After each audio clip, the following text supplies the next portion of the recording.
ಅಂದರೆ ಆತ ಕೇಳಿದ್ದೇನು ಅಂತಂದರೆ, ಕೆಲವರು ಅವಮಾನ ಮಾಡಿಬಿಡ್ತಾರೆ, ಆಮೇಲೆ ಸಾರಿ ಕೇಳ್ತಾರೆ, ಇದನ್ನು ನಾವು ಅಕ್ಸೆಪ್ಟ್ ಮಾಡ್ಕೋಬೇಕಾ ಮಾಡ್ಕೊಳ್ಬಾರ್ದ ಅಂತ.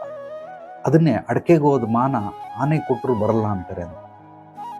ಒಂದು ಉದಾಹರಣೆ, ಬೈದಿರೋದು ಎಲ್ಲರ ಮುಂದೆ, ಅಂದರೆ ಯಾವುದೋ ಒಂದು ಮದುವೆ ನಡೀತಾ ಇದೆ, ಆ ಮದುವೆಯಲ್ಲಿ ಏನೋ ಕತ್ತಿನ ಪಟ್ಟೆ ಹಿಡ್ಕೊಂಡು ಒಬ್ಬ ಕಿರಿಯನಿಗೆ ಹೊಡೆದ್ಬಿಟ್ಟವನು, ಎಲ್ಲರೆದ್ರಿಗೆ ಅವಮಾನ ಮಾಡ್ಬಿಟ್ಟವನು.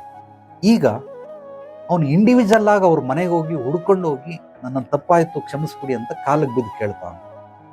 ಅವಮಾನ ಮಾಡಿರೋದು ಊರ್ ಜನರ ಮುಂದೆ, ಇಡೀ ನೆಂಟರು ಬಂಧು ಬಳಗ ಎಲ್ಲರೂ ಅವರೇ ಚೌಲ್ಟ್ರಿಲಿ ಅವಮಾನ ಮಾಡಿರೋದು. ಆದ್ರೆ ಕೇಳ್ತಾ ಇರೋದು ಎಲ್ಲಿ? ಕ್ಷಮೆ ಕೇಳ್ತಾ ಇರೋದು ಇಂಡಿವಿಜುವಲ್ ಆಗಿ ಮನೆಗೆ ಹೋಗಿ ಅವ್ರ ಹೆಂಡತಿ ಮಕ್ಕಳ ಹತ್ರ. ಮಕ್ಕಳು ಇಲ್ಲ, ಬರೀ ಗಂಡ ಹೆಂಡತಿ ಅವ್ರು ಇಲ್ಲೋಗಿ ಕೇಳ್ತಾವ್ರ. ಏನ್ ಪ್ರಯೋಜನ? ಅಡಕೆಗೆ ಹೋದ್ ಮಾನ ಆನೆ ಕೊಟ್ಟರು ಬರಲ್ಲ ಅಂತಾರೆ. ಈ ರೀತಿ ಎಲ್ಲರೂ ಕೂಡ ಮ್ಯಾಕ್ಸಿಮಮ್ ಆ ಲೆವೆಲಲ್ಲಿ ಯೋಚನೆ ಮಾಡ್ಬಿಟ್ರೆ, ಅವಮಾನ ಮಾಡೋದೆಲ್ಲ ದೊಡ್ಡದಾಗಿ ಮಾಡಿಬಿಟ್ಟು, ಸೊ ಕ್ಷಮೆ ಹೋಗ್ಬಿಟ್ಟು ಒಂಟಿಯಾಗಿ ಹೋಗಿ ಕೇಳ್ಬಿಟ್ರೆ ಇದಕ್ಕೆ ಪರಿಹಾರ ಸಿಗ್ತದೆ?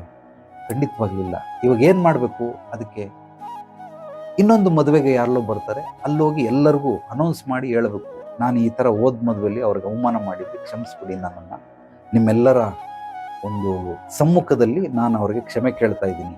ಈ ರೀತಿ ಕ್ಷಮೆ ಕೇಳಬಹುದು. ಕೇಳಿದಾಗ ಅದಕ್ಕೊಂದು ಬೆಲೆ, ಅಂದರೆ ಒಂದು ಕೊಡೋದು ತಗೊಳ್ಳೋದಿರ್ತದೆ. ಈ ಮೌಸ್ ಬೆಲೆ ಎಷ್ಟು? ಒಂದು 500 ರೂಪಾಯಿ ನಿಗದಿತ ಬೆಲೆ. ಏನೋ ಡಿಸ್ಕೌಂಟಲ್ಲಿ ತಗೊಂಡ್ರೆ ಒಂದು 400-450 ರೂಪಾಯಿಗೆ ಸಿಗ್ಬೋದು. ಹೆಚ್ಚಂದರೆ ಯಾರೋ ಟೋಪಿ ಹಾಕ್ಬಿಟ್ರು ಅಂದ್ರೆ ಒಂದು 600-700 ರೂಪಾಯಿ ಕೊಡ್ಬೋದು. ಅದೇ ರೀತಿ ಯಾವಾಗಲೂ ಸರಿಸಮಾನವಾಗಿ ತೂಗಬೇಕದು. 1000 ಜನದ ಮುಂದೆ ಅವಮಾನ ಮಾಡ್ಬಿಟ್ಟು ಒಬ್ಬರ ಮುಂದೆ ತಪ್ಪಾಯಿತು ಅಂತ ಕ್ಷಮೆ ಕೇಳಿದ್ರೆ ಅದು ಸರಿಯಾದ ತೂಕ ಅಲ್ವೇ ಅಲ್ಲ. ಎಲ್ಲದಕ್ಕೂ ನಾವು ಅಳತೆ ಮಾಡ್ತೀವಿ.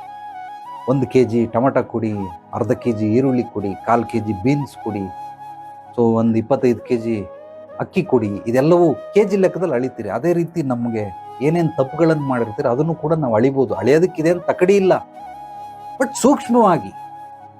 ಸೊ ಆ ರೀತಿ ಅಳೆದು ನಾವು ಈ ರೀತಿ ಮಾಡಬೇಕೆ ಹೊರತು ಖಂಡಿತವಾಗ್ಲೂ ಅಡಕೆಗೆ ಹೋದ ಮಾನ ಆನೆ ಕೊಟ್ಟರು ಬರಲ್ಲ ಅಂತ ಹೇಳ್ತಾರೆ.